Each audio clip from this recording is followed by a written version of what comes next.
Big boss top 5 order ఎవరున్నారో నేను చెప్తాను. దానికన్నా ముందర ఓటింగ్ ఎండ్ అయిపోద్ది కొన్ని గంటల్లో. ఓటింగ్ గురించి మీతో కొంచెం మాట్లాడాలి.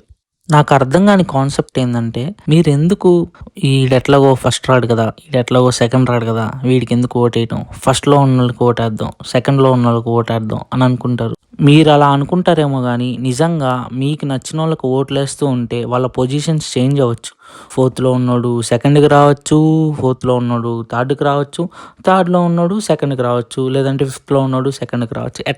ఎట్లైనా మారుద్ది. కావాలంటే మీకు ఒక ఎగ్జాంపుల్ చెప్తా. డెమాన్ పవన్ 2 డేస్, 3 డేస్ క్రితం ఫోర్త్ పొజిషన్‌లో ఉన్నాడు. నిన్నో మొన్నో థర్డ్ పొజిషన్‌కొచ్చాడు. ఇప్పుడు థర్డ్ పొజిషన్‌లోనే ఉన్నాడు. కానీ కొద్దిగే డిఫరెన్స్ ఉంది. మీరు ఫస్ట్, సెకండ్ ఇవేం ఆలోచించకుండా మీరు ఓట్లేసుకుంటే ఏమో ఫోర్త్‌లో ఉన్నోడు థర్డ్‌కొచ్చినోడు థర్డ్‌లో ఉన్నోడు సెకండ్‌కి రాలేడా? ఏమి సెకండ్‌లో ఉన్నోడు ఫస్ట్‌కెళ్ళాడా? మీకేమని చెప్తా అంటే మీకు నచ్చినోళ్ళకి మీరు ఓటేసుకోండి మామ. ఈ ఫైనల్‌గా గెలిచాడా లేదా అన్నది ఇంపార్టెంట్ కాదు. అరే!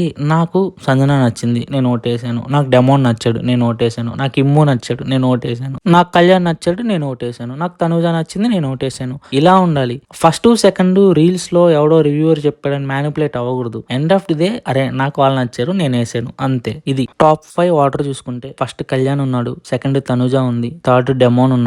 ఫోర్త్ ఇమాన్యుయల్ ఉన్నాడు. ఫిఫ్త్ సంజన ఉంది. ఈ డిఫరెన్స్‌లు వద్దులేమో మనం మాట్లాడుకోవటం. మీకు నచ్చిన వాళ్ళకి ఓటేసుకోండి. కొన్ని గంటల్లో ఓటింగ్ పోల్స్ క్లోజ్ అయిపోతాయి.